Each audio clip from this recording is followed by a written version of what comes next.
الحمد لله نحمده ونستعينه ونستغفره ونؤمن به ونتوكل عليه ونعوذ بالله من شرور أنفسنا ومن سيئات أعمالنا من يهده الله فلا مضل له ومن يضلل فلا هادي له ونشهد أن لا إله إلا الله وحده لا شريك له ونشهد أن محمدًا عبده ورسوله أما بعد فأعوذ بالله من الشيطان الرجيم بسم الله الرحمن الرحيم ولقد كتبنا في الزبور من بعد الذكر أن الأرض يرثها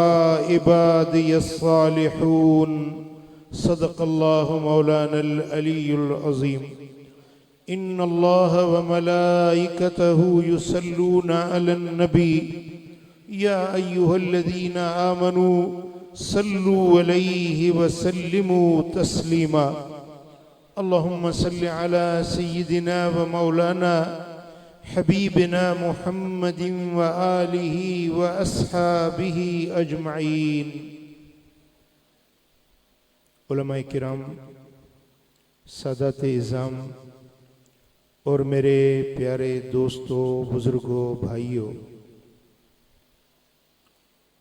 رب ذوالجلال کے لا تعداد احسان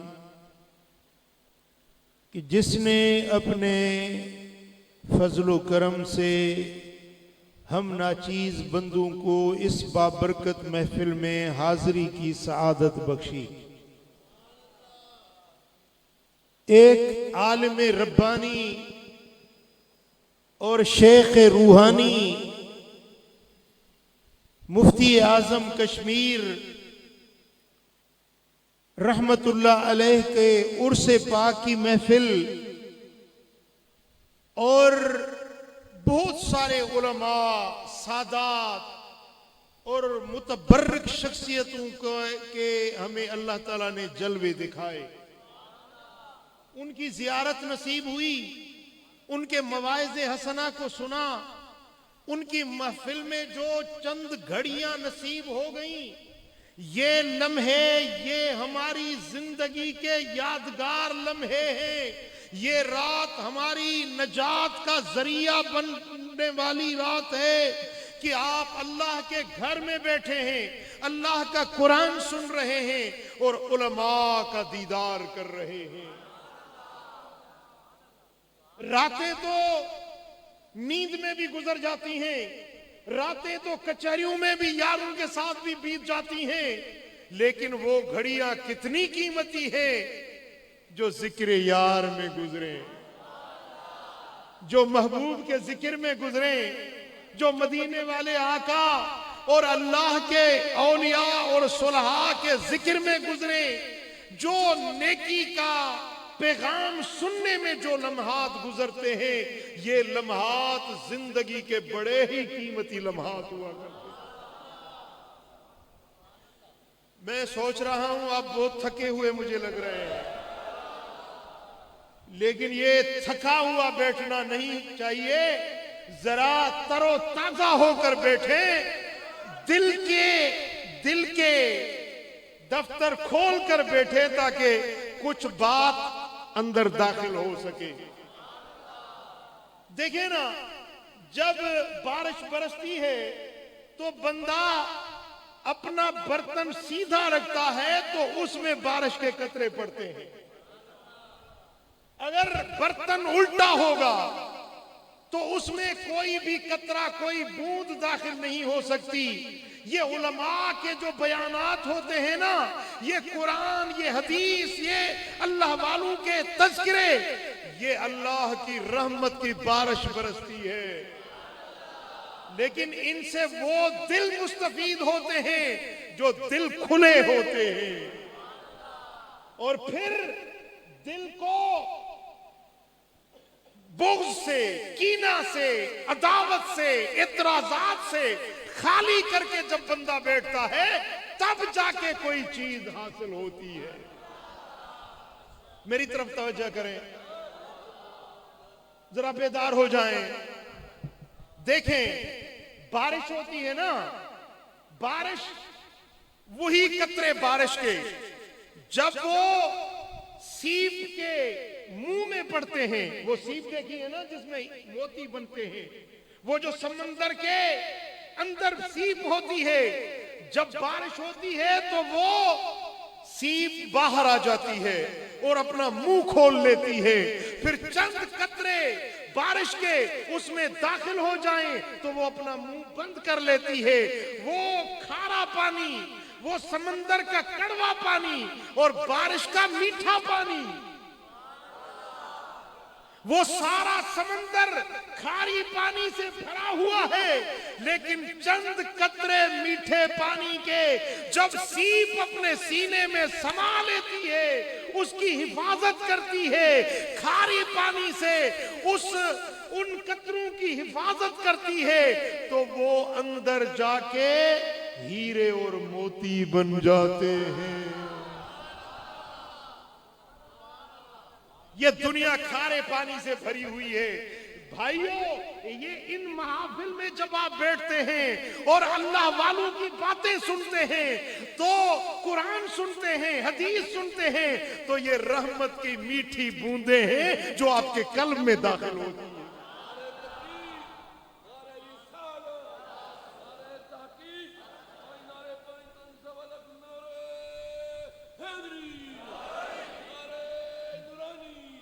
جی نورانی، سبحان اللہ۔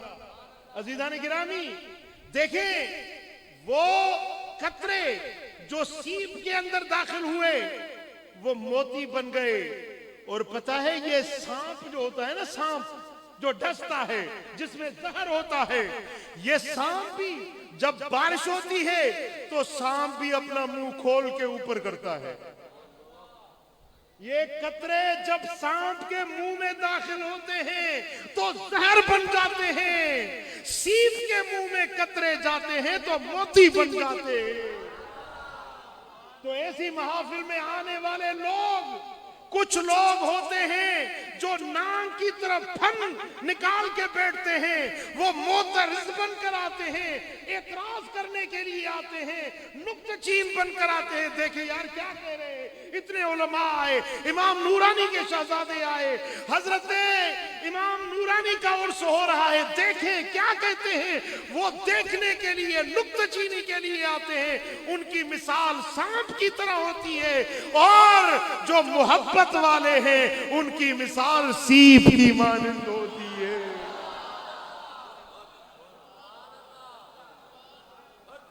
عزیزان گرامی، پھر یہی بارش جب اچھی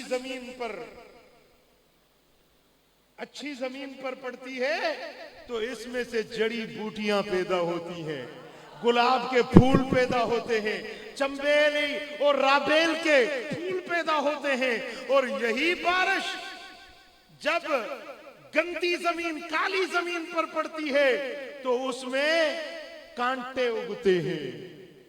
اب بارش کا تو کوئی قصور نہیں ہے نا، بارش تو وہی ہے، بارش کے قطرے وہی ہیں، زمین کا فرق ہوتا ہے۔ مجلس میں آنے والے، قرآن سننے والے، پیغام سننے والے، پیغام تو وہی ہوتا ہے، لیکن دل کا فرق ہوتا ہے۔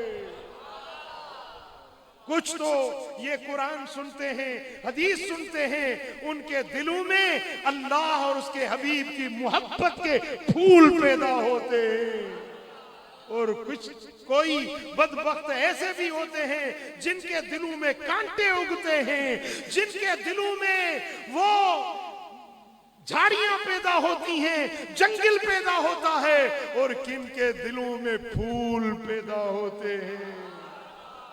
عزیزان گرامی، یہ آپ اپنا اصول بنا لیں، اصول بنا لیں، جب بھی کسی محفل میں جائیں تو دل کو سیدھا کر کے بیٹھیں اور عقیدت کے ساتھ بیٹھیں، محبت کے ساتھ بیٹھیں، اور اعتراض والی وہ اینک اتار کر بیٹھیں، پھر دیکھیں کچھ ملے گا، خالی نہیں لوٹیں گے۔ دیکھیں آپ 12:30 ہو رہے ہیں، 12:45 ہو رہا ہے، آپ جاگ بھی رہے ہیں اور کچھ حاصل بھی نہ کر جائیں تو کتنی بڑے افسوس کی بات ہے۔ نیند کو بھی چھوڑا، بستر کو بھی چھوڑا، محفل میں بھی بیٹھے اور کچھ حاصل بھی نہیں کیا تو پھر یہ بڑے افسوس کی بات ہوتی ہے۔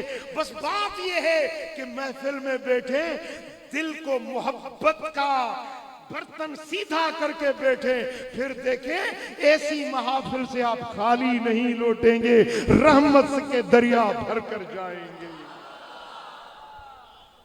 اور جب کسی اللہ والے کی بات ہو، جب کسی اللہ کے پیارے کی بات ہو، جب اللہ والوں کی بات ہو تو اس وقت اعتراض نہ ہو، اس وقت انکار نہ ہو، لیکن اللہ والوں سے محبت ہونی چاہیے۔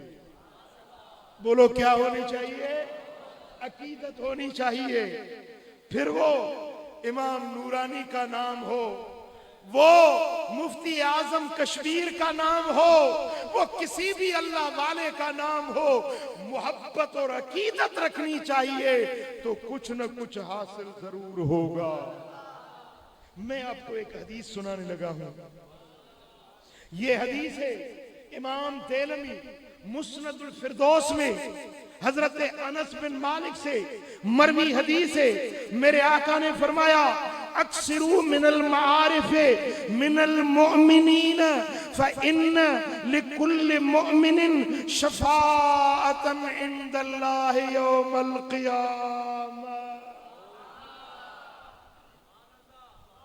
میرے آقا فرماتے ہیں کہ جتنے بھی مومن بندے ہیں ان سے اپنی جان پہچان پیدا کرو، ان سے اپنا تعارف کرایا کرو، ان کو بتاؤ کہ میں کون ہوں، تعارف پیدا کرو مومنین کے ساتھ، یاری رکھو مومنوں کے ساتھ، تعلق پیدا کرو مومنوں کے ساتھ، اٹھنا بیٹھنا ہو مومنوں کے ساتھ، اللہ والوں کے ساتھ، کیونکہ ہر مومن قیامت والے دن اللہ کے حضور میں شفاعت کرے گا۔ فَإِنَّ لِكُلِّ مُؤْمِنٍ شَفَاعَةً عِنْدَ اللَّهِ يَوْمَ الْقِيَامَةِ، ہر مومن قیامت والے دن اللہ کی بارگاہ میں شفاعت کرے گا۔ مثلاً آپ کے مسجد کے امام ہیں، اللہ کے صالح بندے ہیں، عالم ہیں، آپ ان سے محبت رکھیں، ان سے اچھا ورتاؤ رکھیں، ان سے اٹھنا بیٹھنا آپ کا اچھی انداز میں ہو، تو قیامت کے دن یہ آپ کا امام، یہ مومن بندہ اللہ کی بارگاہ میں عرض کرے گا میرے مولا یہ وہ بندہ ہے جو جمعہ میرے پیچھے پڑھا کرتا تھا، میرے مولا میں جب درس دیا کرتا تھا تو یہ بندہ میرے درس میں بیٹھا کرتا تھا، میرے مولا میں اس کی سفارش کرتا ہوں۔ رب ذوالجلال فرمائیں گے کہ اے مومن بندے جس کی تو سفارش کرتا ہے تیری سفارش آج میں رد نہیں کروں گا، جن کو تو پہچانتا ہے اس کو اپنے ساتھ جنت میں لیتا جا۔ سبحان اللہ، سبحان اللہ۔ اور سنیے میرے آقا فرماتے ہیں کہ قیامت کا دن ہوگا، یہ جو اذان دینے والے ہیں، اذان دینے والے جس کو کہتے ہیں مؤذن، بولو یہ مؤذن ہے نا، تم کہتے ہو یہ ملا ہے، یہ اذان دینے والا ملا ہے، میرے آقا نے فرمایا یہ مؤذن جب اٹھے گا نا اس کا گردن سب سے اونچا ہوگا، اونچی گردن والا، پورے محشر کے میدان میں یہ اونچا نظر آئے گا۔ لوگ پوچھیں گے کہ یہ کون ہے، یہ سب سے اونچا نظر آنے والا کون ہے؟ کہا جائے گا کہ یہ اذان دینے والا مؤذن ہے۔ پھر میرے آقا فرماتے ہیں کہ وہ مؤذن جب اللہ کے حضور میں سامنے آئے گا، رب کائنات فرمائیں گے کہ اے مؤذن بول کیا چاہتا ہے؟ وہ عرض کرے گا میرے مولا میں مدینہ مسجد میں جب اذان پڑھتا تھا نا، یہ فلاں بندہ ہے سب سے پہلے آتا تھا، یہ فلاں میرا مقتدی، میرا جماعتی میری مسجد میں میری اذان سن کے یہ مسجد میں آتا تھا۔ میرے آقا فرماتے ہیں یہ مؤذن لوگ اللہ کی بارگاہ میں شفاعت کریں گے، اور جن کی یہ سفارش کریں گے اللہ ان کو بخش کر جنت کا حقدار بنا دے گا۔ یہ امام سفارش کرے گا، یہ مؤذن سفارش کرے گا، اور یہ مسجد بھی شفاعت کرے گی۔ بولو یومئذ تحدث اخبارها، قیامت کے دن یہ دھرتی یہ زمین بھی اپنی خبریں بیان کرے گی۔ جس زمین پر مسجد میں جہاں پر تم سجدہ کرتے ہو یہ سجدے والی جگہ قیامت کے دن عرض کرے گی میرے مولا یہ وہ بندہ ہے جس نے مجھ پر سر جھکا کر اپنی پیشانی اپنا ناک خاک آلود کیا تھا، مجھ پر اللہ کے حضور میں سجدہ کیا تھا۔ رب کائنات فرمائیں گے کہ دھرتی تو گواہی دیتی جا، میں ان کی بخشش کرتا جاؤں گا۔ کیا سمجھتے ہیں آپ جو مجلس میں بیٹھے ہیں نا، یہ جو مجلس میں چند گھڑیاں بیٹھے ہیں، یہ مسجد قیامت کے دن گواہی دے گی کہ میرے مولا یہ 1 بجے تک رات میں جاگ رہا تھا، تیرا قرآن سننے بیٹھا تھا۔ اور دیکھیں عیدگاہ پہ جاتے ہیں نا عید نماز پڑھنے کے لیے، تو حکم یہ ہے کہ آؤ ایک راستے سے جاؤ دوسرے راستے سے۔ کیوں؟ راستہ بدلی کرو۔ اگر ممکن ہے تمہارے گھر تک 2 راستے ہیں عیدگاہ کے لیے تو آؤ ایک راستے سے جاؤ دوسرے راستے سے، یہ راستہ بھی گواہی دے گا وہ راستہ بھی گواہی دے گا۔ پھر اللہ اگر ہم سب کی حاضری مدینہ منورہ کر دے، اگر مسجد نبوی میں، اور خصوصاً وہ جگہ ہے جو ما بین بیتی و منبری روضۃ من ریاض الجنہ، میرے گھر اور میری مسجد کے درمیان، میرے منبر کے درمیان جو زمین کا ٹکڑا ہے یہ جنت کے باغوں میں سے ایک باغیچہ ہے۔ یہ دھرتی، یہ مسجد نبوی کا یہ ٹکڑا، یہ دھرتی دنیا کی نہیں، یہ جنت کی زمین ہے۔ جب قیامت کا دن ہوگا فرشتے اس کو اٹھائیں گے اور جنت میں لے جائیں گے تو یہ زمین عرض کرے گی میرے مولا جنہوں نے مجھ پر نمازیں پڑھی، مجھ پر بیٹھ کر درود و سلام پڑھا، مجھ پر بیٹھ کر قرآن کی تلاوت کی، میرے مولا میں ان کی سفارش کرنے لگی۔ رب کائنات فرمائیں گے کہ اے مدینے کی زمین، اے مدینے کی مسجد نبوی کی زمین جن کی سفارش تو کرتی ہے میں تیری سفارش رد نہیں کروں۔ مدینے کے خطے خدا تجھ کو رکھے، مدینے کے خطے خدا تجھ کو رکھے، غریبوں فقیروں کے ٹھہرانے والے، چمک تجھ سے پاتے ہیں سب پانے والے، چمک تجھ سے پاتے ہیں سب پانے والے، میرا دل بھی چمکا دے۔ حرم کی زمین اور قدم رکھ کے چلنا، حرم کی زمین اور قدم رکھ کے چلنا، ارے سر کا موقع ہے او جانے والے، ارے سر کا موقع ہے او جانے والے، چمک تجھ سے باتیں، چمک تجھ سے باتیں، میرا دل بھی چمکا دے، تو زندہ ہے واللہ، تو زندہ ہے واللہ، تو زندہ ہے واللہ، میرے چشم عالم سے چھپ جانے والے، میرے چشم عالم سے چھپ جانے والے، چمک تجھ سے باتیں، چمک تجھ سے باتیں،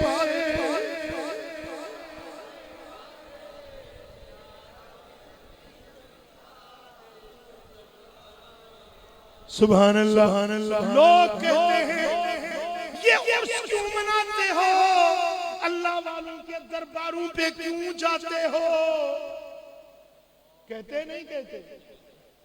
سنو، میرے آقا نے فرمایا کہ جن کے دروں پر تم جاتے ہو یہ در بھی گواہی دیں گے، در والے بھی گواہی دیں گے،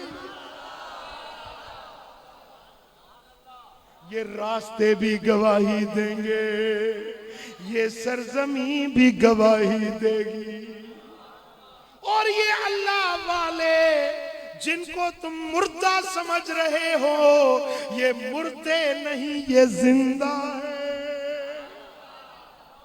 تم سمجھتے ہو کہ یہ مٹی کے ڈھیر ہیں، تم سمجھتے ہو یہ چادروں میں لپٹے یہ سنگ مرمر کی مزاریں بنی ہیں، نہیں نہیں، یہ اللہ والے اپنی مزاروں میں زندہ ہیں۔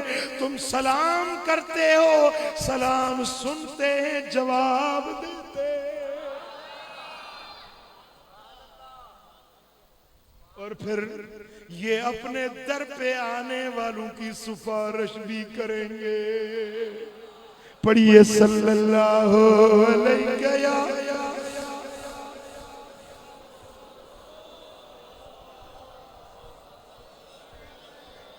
صلی اللہ علیہ یا رسول اللہ۔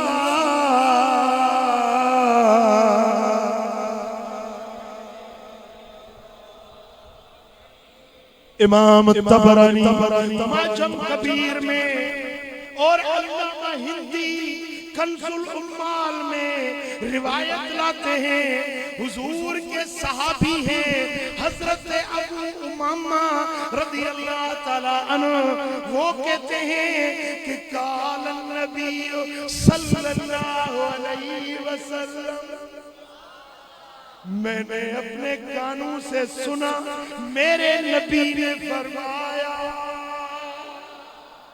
کس نے فرمایا؟ بولو، جس نبی کا کلمہ پڑھتے ہو، جس نبی پر ایمان لائے ہو، اس نبی کا فرمان بھی سنو۔ میرے آقا نے فرمایا یدخل الجنت بشفاعت رجل من امتی اکثر من عدد مدر، میری امت کا ایک بندہ اٹھے گا، بولو، ایک بندہ میری امت کا اٹھے گا اور اتنے بندوں کو چھڑائے گا، اتنے بندوں کی سفارش کرے گا کہ جتنے قبیلہ مدر کے بندے ہیں۔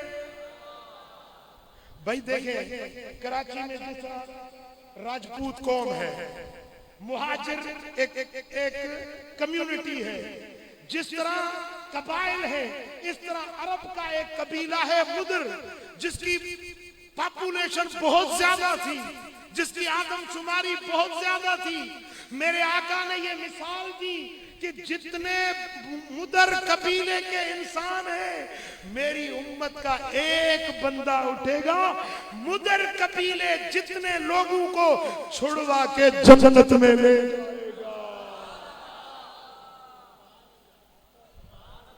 بولو اگر ایک ولی، ایک اللہ کا ولی ہزاروں لاکھوں بندوں کو چھڑائے گا، اور میرے آقا نے فرمایا کہ اکثر من عدد مدر ویشفع الرجل فی اہل بیتہ ویشفع علی قدر عملہ، کوئی بندہ اٹھے گا اپنے گھر والوں کو چھڑائے گا، کوئی اپنے اڑوس پڑوس والوں کو چھڑائے گا، جس کے جتنے اعمال زیادہ ہوں گے وہ اتنے بندوں کی سفارش کرے گا، ان کی شفاعت قبول ہوگی، ان کو چھڑوا کے جنت میں لے جائے گا۔ بقدر عملہ، جس کے جتنے اعمال ہوں گے وہ اتنے بندوں کو چھڑائے گا۔ پھر وہ ولی جس نے 40 سال تک عشاء کے نماز وضو سے فجر کی نماز پڑھی، آپ سمجھ تو گئے ہوں گے، بولو کون سا سنی ہے جو بغداد والے غوث اعظم کو نہیں جانتا، جنہوں نے 40 سال تک عشاء کے وضو سے فجر کی نماز ادا کی، پوری رات عبادت میں، نوافل میں، اذکار میں، عبادت اور زہد میں بسر کر دی۔ جب اتنے اعمال والے آئیں گے تو پتہ ہے کتنوں کو چھڑائیں گے۔ سبحان اللہ، سبحان اللہ۔ اور میرے آقا فرماتے ہیں، سنیے لوگو، کراچی والوں سنو، میرے آقا نے فرمایا کہ یشفع عثمان بن عفان رضی اللہ عنہ یوم القیامت بمثل ربیعت و مدر، جب میرا عثمان اٹھے گا،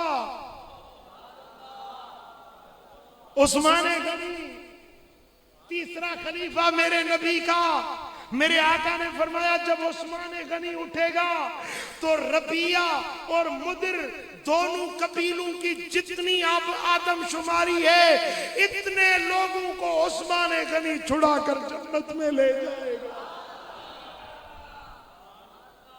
سبحان اللہ، سبحان اللہ۔ میرے آقا نے فرمایا کہ میری امت کے ولی جب آئیں گے تو سب سے پہلے سفارش کون کرے گا؟ اب تھک گئے ہیں؟ میں آسانی سے جان چھوڑنے والا نہیں ہوں آپ کی، میں آسانی سے جان نہیں چھوڑوں گا آپ کی، کچھ نہ کچھ سکھا کے جانا ہے آپ کو۔ سبحان اللہ۔ مسند البزار میں، مجمع الزوائد میں حضرت عثمان بن عفان رضی اللہ تعالیٰ عنہ سے مروی حدیث ہے، میرے آقا نے فرمایا اول من یشفع یوم القیامت الانبیاء ثم الشہداء ثم المؤذنون، سب سے پہلے نبی سفارش کریں گے، پیغمبر آئیں گے اپنی امتوں کے لیے، اپنے غلاموں کے لیے، پہلی سفارش نبیوں کی ہوگی، اور دوسرے نمبر پر شہداء، شہید شفاعت کریں گے، اور تیسرے نمبر پر ثم المؤذنون، پھر اذان پڑھنے والے یہ مؤذن لوگ آئیں گے، تیسرے نمبر پر مؤذنوں کی سفارش ہوگی جس کو اللہ تعالیٰ قبول فرمائے گا۔ اور دوسری روایت میں ہے یشفع یوم القیامت ثلاثہ، میری امت میں سنو اے میرے کلمہ پڑھنے والوں، قیامت کے دن میرے غلاموں سنو، قیامت کے دن 3 قسم کے لوگ اللہ کی بارگاہ میں سفارش کریں گے۔ سب سے پہلے الانبیاء ثم العلماء، پہلے انبیاء کرام سفارش کریں گے، پھر علماء ربانیین آئیں گے، پھر حضرت امام نورانی جیسے ربانی علماء آئیں گے، پھر حضرت قبلہ مفتی اعظم کشمیر جیسے ربانی عالم آئیں گے۔ رب ذوالجلال کی بارگاہ میں وہ عالم سفارش کریں گے اپنے شاگردوں کی، اپنے طلباء کی، اپنے مدرسے مسجد کی خدمت کرنے والوں کی۔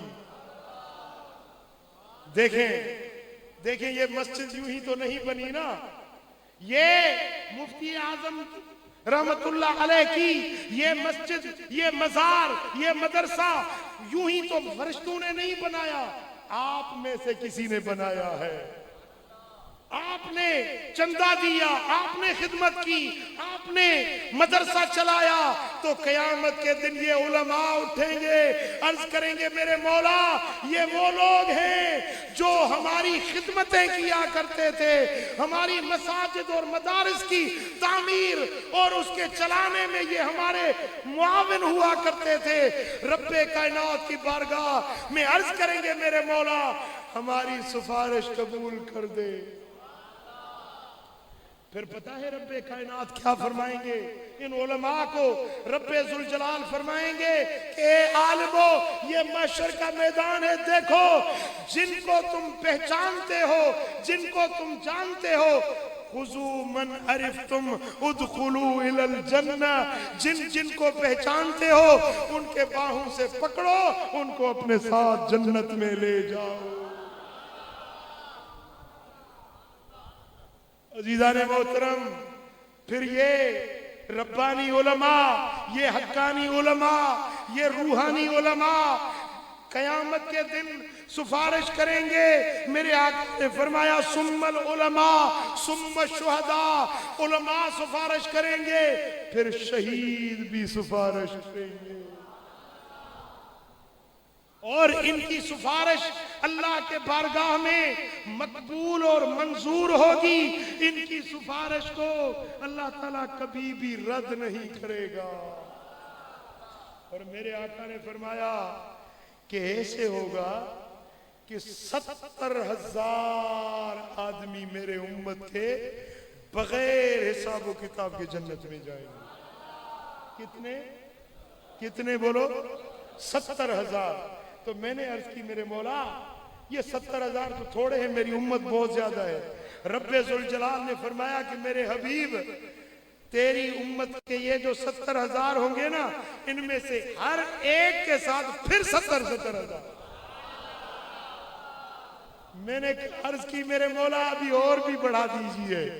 رب ذوالجلال نے فرمایا کہ یہ جو 70,000 دوسرے درجے پر، ان میں سے ہر ایک کے ساتھ 70,000، پھر وہ جو 70,000 ہوں گے ان میں سے ہر ایک کے ساتھ 10,000 کو چھوڑ دوں گا بغیر حساب۔ پھر جب یہ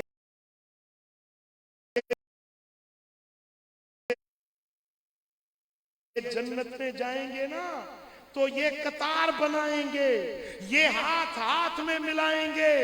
اس کا پہلا قطار کا پہلا تب تک جنت میں نہیں پہنچے گا جب تک آخری بندہ جنت میں نہیں جائے گا۔ یہ کیسا منظر ہوگا، یہ کیسا منظر ہوگا، یہ حضور کے امت کے اولیاء صلحاء جب اپنے غلاموں کو ہاتھ ہاتھ میں ملائیں گے۔ ذرا توجہ میری طرف کریں، ایک کام کی حدیث سنانے لگا ہوں۔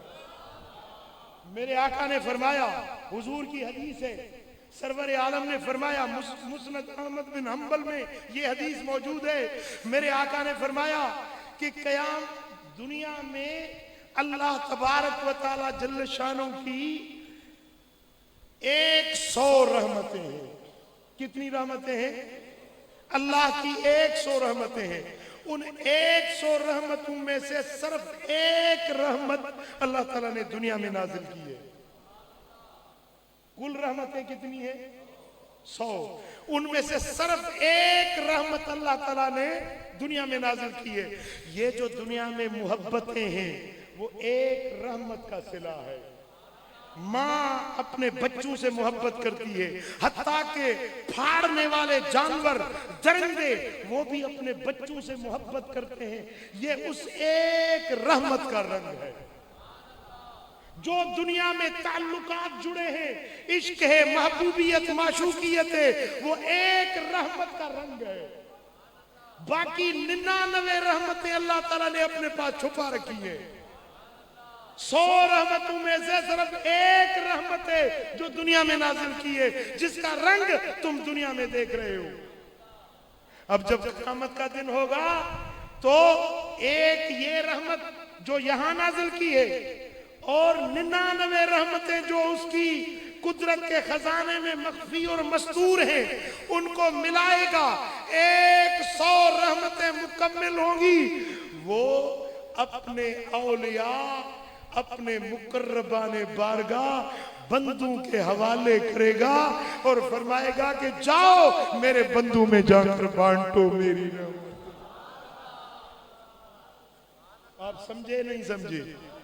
یہ 100 رحمتیں اللہ تعالیٰ اپنے ولیوں، اپنے مقربان بارگاہ بندوں کے حوالے کرے گا، جاؤ میری رحمتیں میرے بندوں میں سے جن میں چاہو ان میں جا کر بانٹو۔ پھر جب یہ اولیاء آئیں گے نا 100 رحمتیں رب کی لے کر، تو ان کی سفارش کریں گے جو اللہ والوں کو ماننے والے ہیں، ان سے محبت رکھنے والے ہیں، ان سے عقیدتیں رکھنے والے ہیں، اور جو میرے آقا سے محبت جوڑنے والے ہیں۔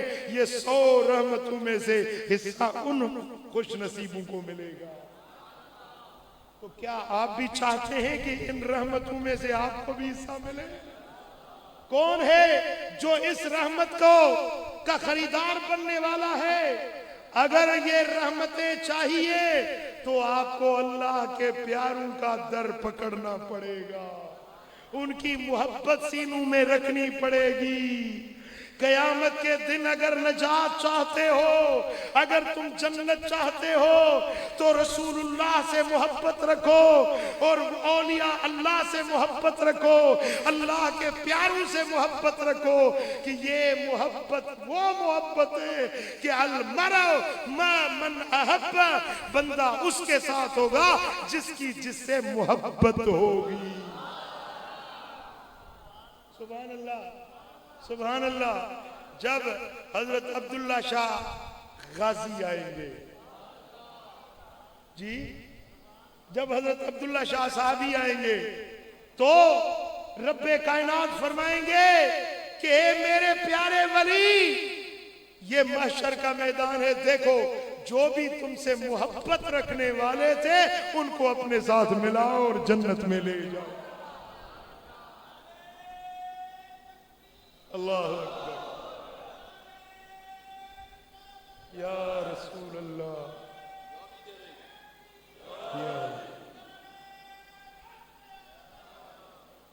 سنیے صحیح بخاری کی حدیث سناتا ہوں۔ لوگ کہتے ہیں کہ تم لوگوں کو ولیوں کے پیچھے لگا رہے ہو، تم اللہ سے لوگوں کو دور کر رہے ہو۔ ارے یہ اللہ والا کہتے ہی اسے ہیں کہ جس سے محبت جڑ جائے تو اللہ مل جاتا ہے۔ جس کی محبت سے اللہ سے دوری ہو اس کو ہم اللہ والا سمجھتے ہی نہیں، ہم اللہ والا کہتے ہی اس کو ہے جو اللہ سے ملانے والا ہو۔ اللہ والا بھئی کہتے ہیں نا یہ ایم کیو ایم والا، یہ پی پی والا، یہ نون لیگ والا، ہم کہتے ہیں اللہ والا۔ جی اگر تمہارا تعلق ایم کیو ایم سے ہے نا تو 9-0 لے جائے گا نا، اگر اللہ والے سے محبت ہے تو گنبد خضرا لے جائے گا۔ اگر تمہاری محبت پی پی والے سے ہے تو اپنے مرکز پہ لے جائے گا، اگر اللہ والے سے محبت ہے تو ان کا مرکز تو مدینہ ہے، گنبد خضرا ہے، ان کا محبت تو بیت اللہ ہے۔ سنیے صحیح بخاری کی حدیث ہے، میرے آقا کی خدمت میں دربار لگی ہے میرے نبی، ہائے ہائے ہائے، وہ محفل کیسی ہوگی، وہ دربار کیسی ہوگی، جب صحابہ بیٹھتے ہیں تو گردن نہیں ہلاتے، کطیر علی رؤوسہم، جیسے ان کے سروں پر پرندے بیٹھے ہوں، گردن نہیں ہلاتے تھے پرندہ اڑ نہ جائے، اتنے مؤدب ہو کر میرے آقا کی بارگاہ میں بیٹھتے تھے۔ صحابہ کی نظریں رخ مصطفیٰ پر، ملاقات حبیب ساڈی عید ہو گئی، ساڈا حج اکبری تیری دید ہو گئی، تیری صورت جو تکی تے محبت ہو گئی پکی، جنت واسطے پکی تے رسید ہو گئی، ملاقات حبیب ساڈی ساڈا حج اکبری، حضور کی دربار لگی ہے، صحابہ مؤدب ہو کر میرے آقا کی بارگاہ میں بیٹھے ہیں، اچانک ایک بندہ آیا، عرض کرنے لگا یا رسول اللہ، قربان جاؤں میرے ذہن میں ایک بات کھٹک رہی ہے، اس کا جواب مجھے آپ ہی دے سکتے ہیں۔ میرے آقا نے فرمایا پوچھو، کیا بات پوچھنا چاہتے ہو؟ عرض کی یا رسول اللہ، ما تقول للرجل احب قوم ولم يلحق بهم، یا رسول اللہ آپ ان بندوں کے بارے میں کیا فرماتے ہیں جنہوں نے کسی سے محبت رکھی لیکن ملاقات نہ ہو سکی؟ سنا کہ امام نورانی کوئی اللہ والا تھا، امام شاہ احمد نورانی کوئی مصطفیٰ کا سپاہی تھا، دین کا خدمتگار تھا، پوری زندگی حضور کے دین کی خدمت کی، تعریف سنی، محبت پیدا ہو گئی، ولم یلحق بہم، دیدار نہ ہو سکا۔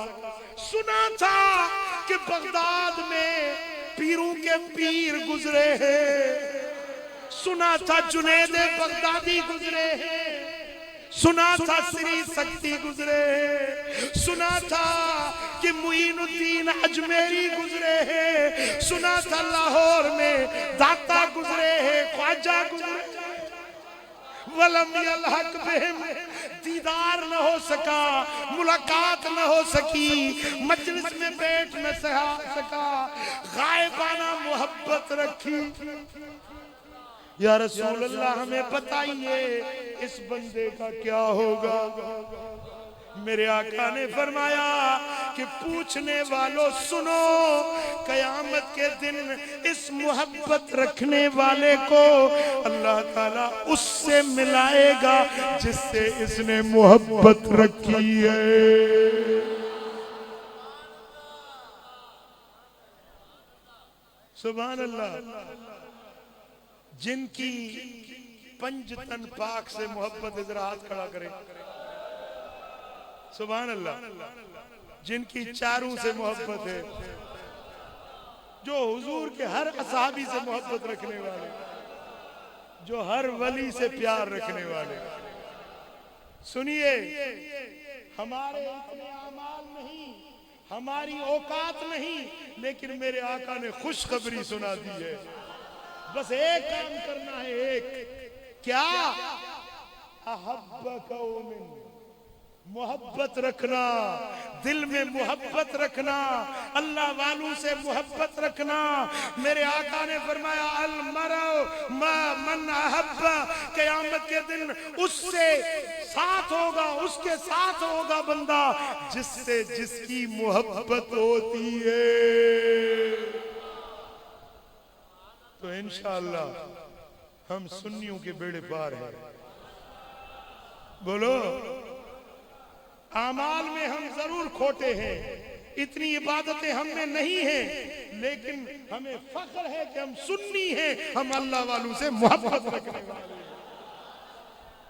ہمارا یہ اعزاز ہے، کوئی دستگیر کے شان کا منکر، کوئی تین کو مانتا ہے چوتھے کو نہیں مانتا، کوئی اہل بیت کو مانتا ہے صحابہ سے بغض رکھتا ہے، کوئی صحابہ کا سپاہ کہلاتا ہے، اہل بیت کی محبت سے دل خالی ہے، لیکن یہ سنی ہے جو ہر ذوات مقدسہ سے محبت رکھنے والے۔ جی تو یہ خوشخبری ہے صحیح بخاری میں، صحیح مسلم میں، سنن ابو داؤد میں، سنن ابن ماجہ میں، مسند احمد بن حنبل میں، ساری کتب حدیث میں یہ روایت موجود ہے۔ میرے آقا نے فرمایا کہ المرء ما من احب، قیامت کے دن تم اس کے ساتھ ہوگے جس سے محبت رکھے بیٹھے۔ حضرت انس بن مالک فرماتے ہیں کہ جب ہم نے حضور سے یہ بات سنی تو زندگی میں کبھی اتنی خوشی نہیں ہوئی جتنی اس دن خوشی ہوئی تھی جس دن میرے آقا نے یہ خوشخبری بتا دی کہ المرء ما من احب، جس کی جس سے محبت ہوگی وہ اس کے ساتھ ہوگا قیامت کے دن۔ تو حضرت انس فرماتے ہیں کہ میں ابو بکر سے محبت رکھتا ہوں، میں عمر سے محبت رکھتا ہوں، چاہے میرے اعمال ابو بکر جیسے نہیں، میرے اعمال عمر جیسے نہیں، میری عبادتیں عثمان غنی جیسی نہیں، لیکن محبت ضرور ہے۔ بولو ہماری امام نورانی سے محبت ہے، بولو ہماری جمیع اولیاء نقشبندی، قادری، چشتی، سہروردی، شاذلی، رفاعی، کلندری، تیموری، ہر ولی سے ہماری بولو۔ تو یہ خوشخبری ہے، یہ محبت ہی ہے جو آپ ابھی تک بیٹھے ہیں نا، یہ مفتی اعظم کشمیر کی محبت ہے نا، ان کے عرس کی محفل ہے، اس محبت میں ہی تو بیٹھے ہو۔ انشاءاللہ اس محبت کے صلے میں اللہ تعالیٰ دنیا آخرت میں بیڑے پار کر دے گا۔ اللہ تعالیٰ میری حاضری، آپ سب کی حاضری اپنے بارگاہ میں قبول و منظور فرمائے، ہم سب کو اللہ والوں سے سچی محبت دے، اس محبت میں زندگی گزارے، اس محبت میں موت نصیب فرمائے۔ وما علینا